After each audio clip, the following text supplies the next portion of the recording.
Olá, gente linda e abençoada! Estamos aqui mais uma vez para meditar na palavra de Deus e para aprender com ela. Eu sou a pastora Edeise Carvalho Antunes. Eu agradeço você que se chegou aqui no canal. Sinta-se à vontade, você é muito bem-vindo. Inscreva-se, acionando aí o sininho para receber as notificações do próximo vídeo.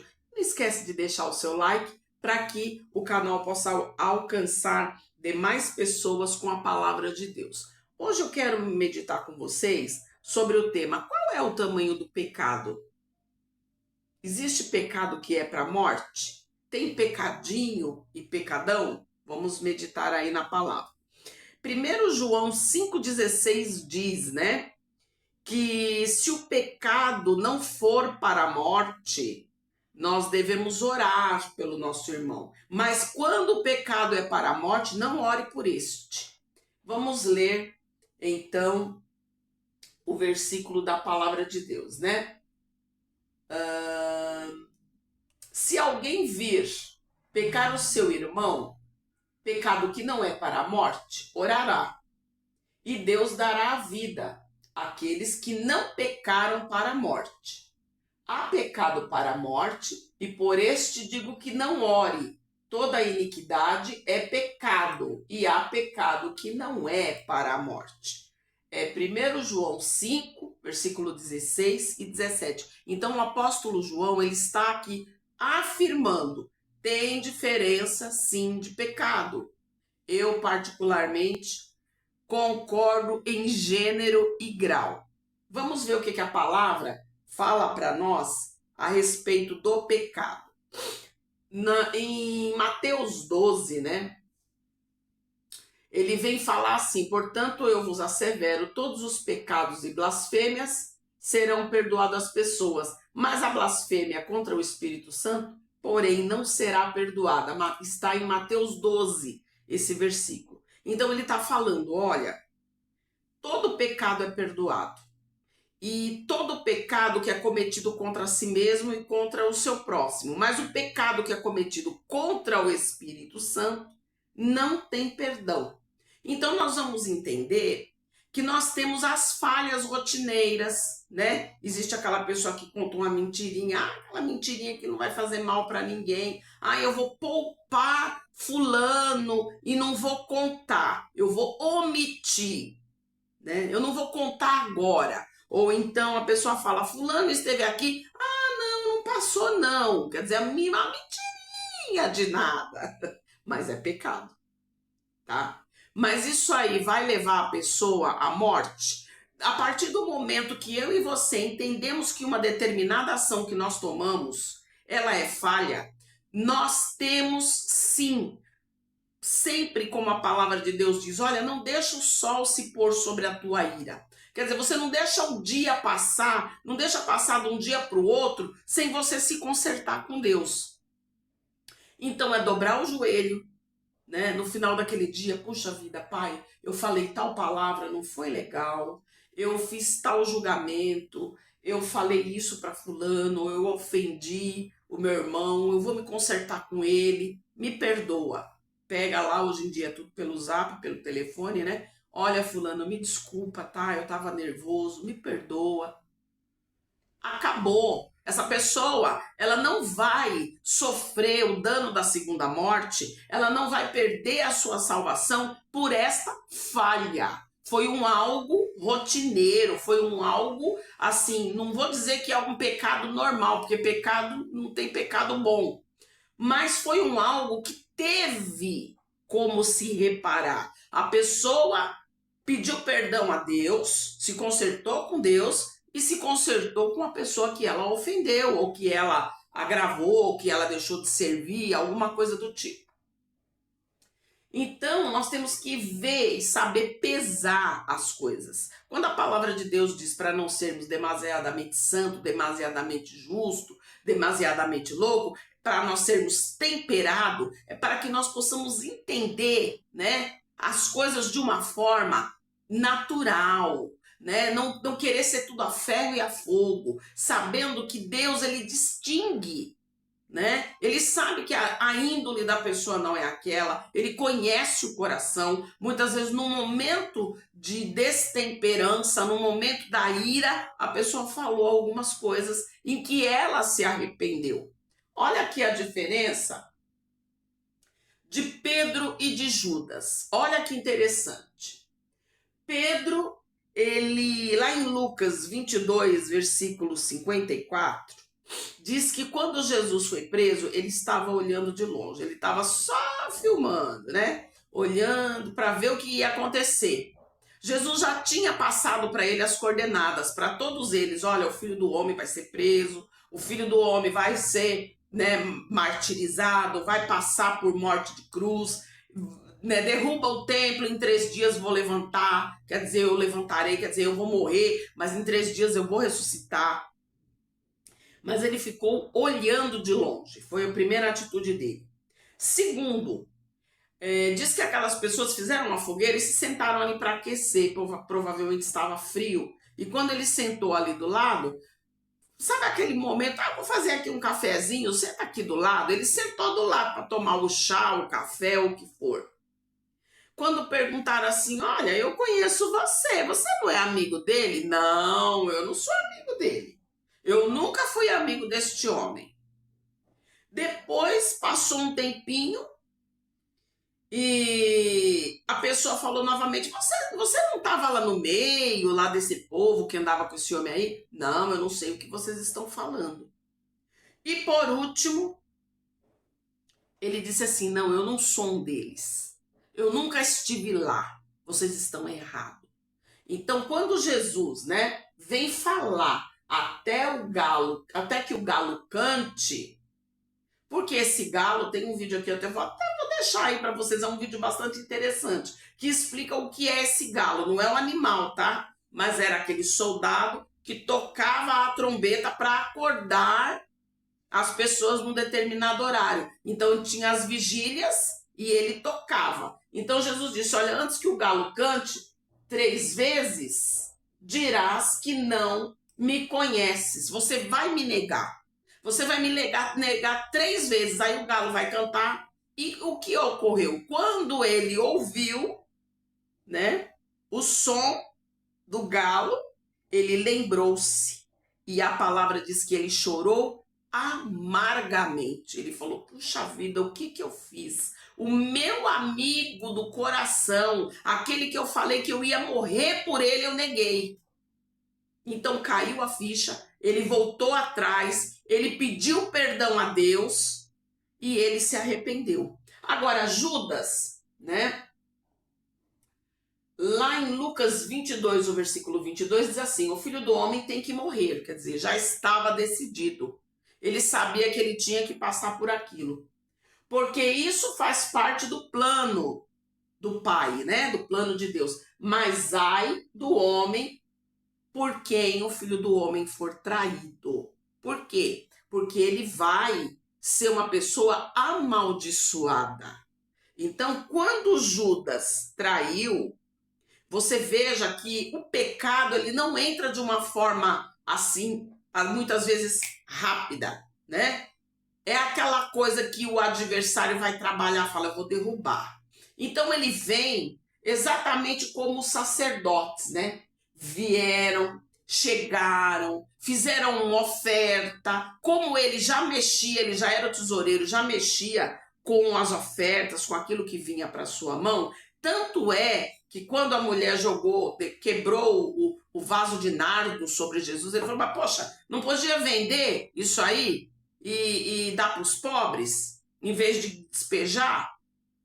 Ele não entendia, ele não tinha a visão do que estava para acontecer. Então, ele já era aquela pessoa preocupada com os valores, com o monetário, né? Com as coisas de grande valor. Então veio e fizeram essa oferta para ele.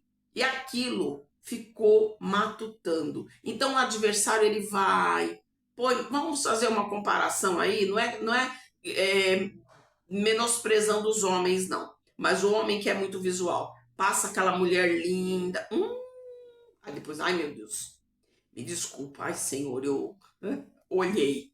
Daí a pouco a mulher passa com um shortinho mais curto.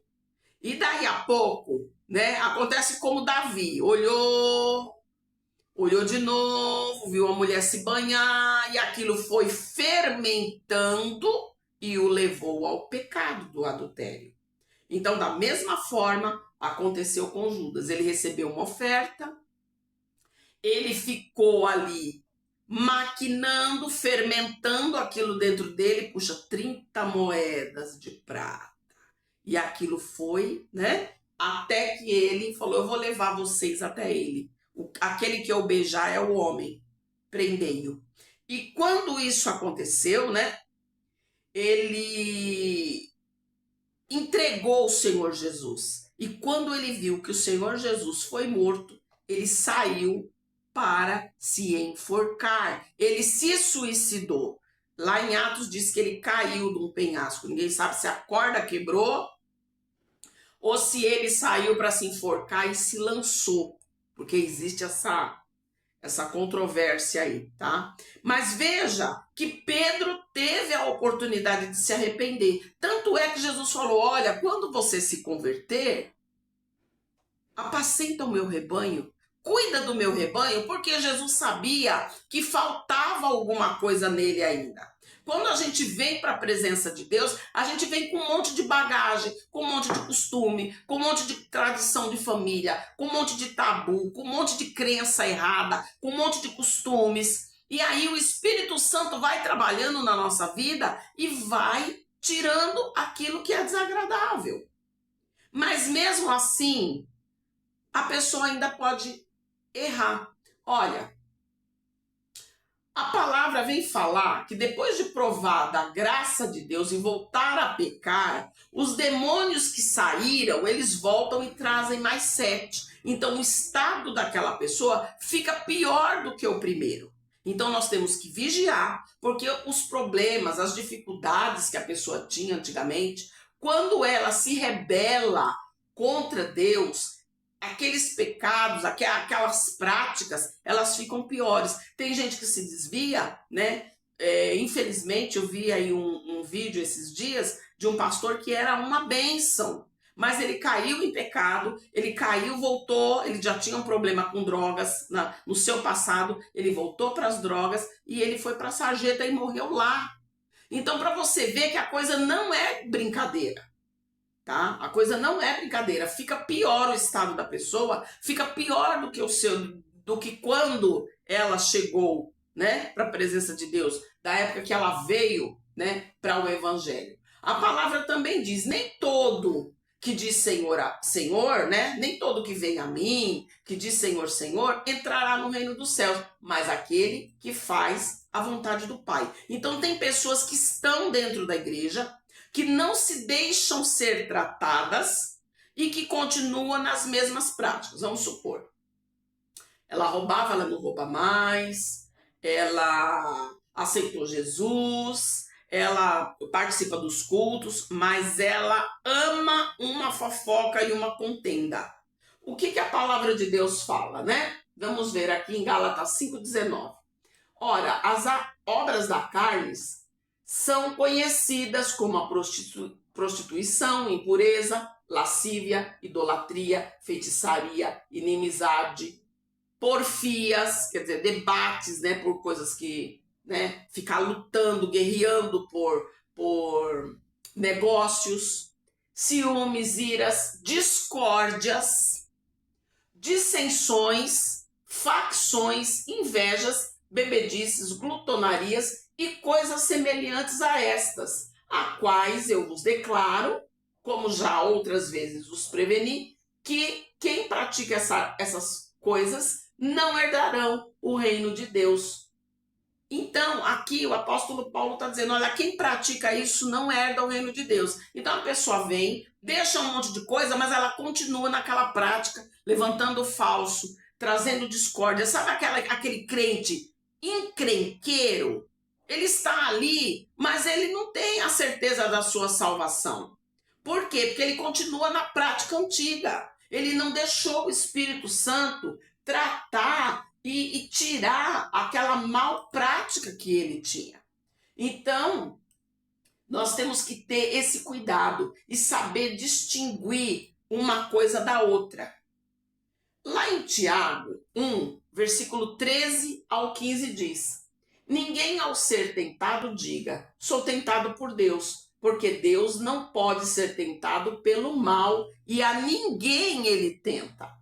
Ao contrário, cada um é tentado pela sua própria cobiça. Outra tradução diz pela sua própria concupiscência, né? Quando esta o atrai e o seduz. Então a cobiça, depois de haver concebido, dá a luz ao pecado, e uma vez o pecado consumado, gera a morte. Olha, esse versículo aqui, ele vem afirmar tudo que eu passei até aqui, tá? Para vocês nesse vídeo.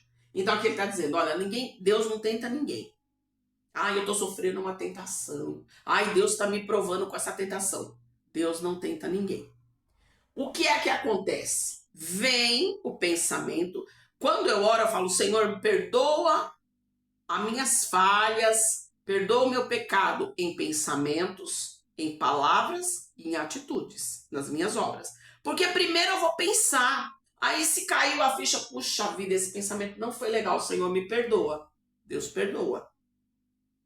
Falou, né? Até falou, mas ele não concluiu. Olha, depois de haver concebido, quer dizer, já nasceu o filho, a pessoa, o homem olhou a mulher passar. Senhor, me perdoa, eu olhei. Eu até pensei, Jesus, mas tem misericórdia. Me limpa, me fortalece. Aí ele vai vigiar e não praticar mais. Glória a Deus. Mas aí ele começa a deixar aquela coisa fermentar. Então a cobiça, ele começa a cobiçar. Aquilo vai fermentando. Aí quando ele consuma, quer dizer, ele caiu em pecado, saiu e foi dar uma volta para a dita cuja, gera a morte. Então todo pecado que faz aí, que traz aí um mau testemunho, né? Nós podemos afirmar que tudo aquilo que se torna contínuo, que vai fermentando, que traz um mau testemunho. Puxa, mas não falou que era um pastor? Mas não falou que era o irmão fulano de tal? Não disse que estava na igreja? Como é que agora caiu nisso? Foi lá e roubou.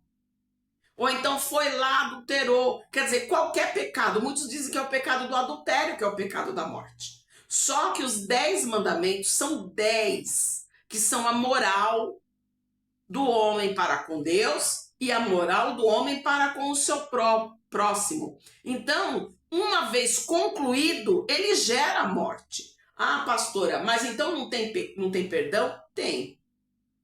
Deus vai perdoar. Só que, 3 pontinhos, vai trazer consequência. Vai gerar problema com terceiros. Muitas vezes você não vê o caso de pessoas que saíram, aí moraram junto um tempo, aí tiveram um filho, aí não deu certo, separou, não é isso. Volta para a esposa, ela volta para o esposo. Mas ficou uma criaturazinha ali no meio que não é filho do casal 1 e nem do casal 2. É filho daquela relação que houve extracasamento. Então, vai, assim, afetar outras pessoas, não vai afetar só a pessoa que cometeu. A palavra de Deus diz em 1 João 3, versículo 4 e 6, todo aquele que pratica o pecado também transgride a lei, porque pecado é a transgressão da lei. Sabeis também que ele se manifestou para tirar os pecados. Ele quem? Jesus, né? E nele não existe pecado. Todo aquele que permanece nele e vive pecando, não vive pecando. E todo aquele que vive pecando, não o viu e nem o conheceu. Então, o apóstolo João está dizendo aqui, olha, em Jesus não tem pecado. Se você crê nele, se você sabe que ele tirou os pecados do mundo, que ele veio para tirar os pecados do mundo e perdoar. Se você o conhece, você não vai viver pecando. Sempre a mesma prática. Sabe aquela coisa, Deus me perdoa, e amanhã está fazendo a mesma coisa, o mesmo erro? Então não se arrependeu. Não houve arrependimento, não houve transformação. Quando Jesus transformou a água em vinho, ela deixou de ser água e passou a ser vinho. Então, quando eu me achego a Deus, né? Todo aquele que permanece nele não vive pecando. Todo aquele que vive pecando não ouviu e nem o conheceu, quer dizer, não sofreu transformação. Então, qual é o pecado que leva à morte? É aquele pecado que é rotineiro. Não é a falha de falar alguma coisa e ter tempo de pedir perdão. Não é aquele pensamento que pensou e chegou a Deus, ô Senhor, me perdoa, esse pensamento não foi legal, não foi bom. Me dá força para que eu o vença e eu não venha concretizar isso. Então, ele já entendeu que aquilo não é para ser feito. E o pecado que leva à morte, além deste, né, que diz que é um pecado contra o Espírito Santo, é a pessoa que nunca se arrepende. Esse é o pecado contra o Espírito Santo. Ela está ofendendo o Espírito Santo constantemente, porque o Espírito Santo é aquele que nos apresenta a Deus com gemidos inexprimíveis. É o meu consolador, é o meu ajudador, é aquele que estará comigo a todos os dias, até a consumação dos séculos, até o dia que o Senhor me tirar dessa terra. Então eu não posso magoá-lo. E quando eu estou em pecado, eu estou ferindo o Espírito Santo. Será que a gente consegue entender desta forma? Então, eu espero que eu tenha sido clara, tá? Para concluir, eu quero deixar 1 João 1,8. Se afirmamos que estamos sem pecado, enganamos-nos a nós mesmos. E a verdade não está em nós. Nós falhamos. Nós temos pecados, mas existe pecado que é para a morte. É aquele que entra na mente, é aquele que vai fermentando no coração e é aquele que é consumado. Não é um pensamento simples, não é uma palavra, não é uma atitude, são coisas que trazem vergonha, né, para Deus, que trazem um mau testemunho. Nós temos visto coisas aí do Arco da Velha acontecendo. Se essa pessoa se arrepender de um puro e sincero coração, ela tem perdão? Tem, mas as suas consequências, né, as consequências que vêm, como Davi, que pecou, foi perdoado, mas ele sofreu as consequências no meio da sua família. Então, nós temos que entender, pesar as nossas atitudes e saber que tudo que nós fazemos tem consequência. E tem coisas, né? Tem um versículo que diz que o homem, que ele já conheceu a Deus, mas ele começa com certas práticas, aquilo fica para ele como normal. Sabe? A palavra já não afeta mais, ele já não se sente mais constrangido. Isso aí não tem problema, né? Deus só quer o coração, então aí começa a arrumar desculpas esfarrapadas e começa a procurar versículos para poder ficar embasado, para poder ficar aí, como que se diz, amparado, entre aspas, pela palavra de Deus. Que nós possamos sempre pedir a Deus entendimento da sua palavra e que você deixe o seu comentário. Qual é o pecado que leva à morte?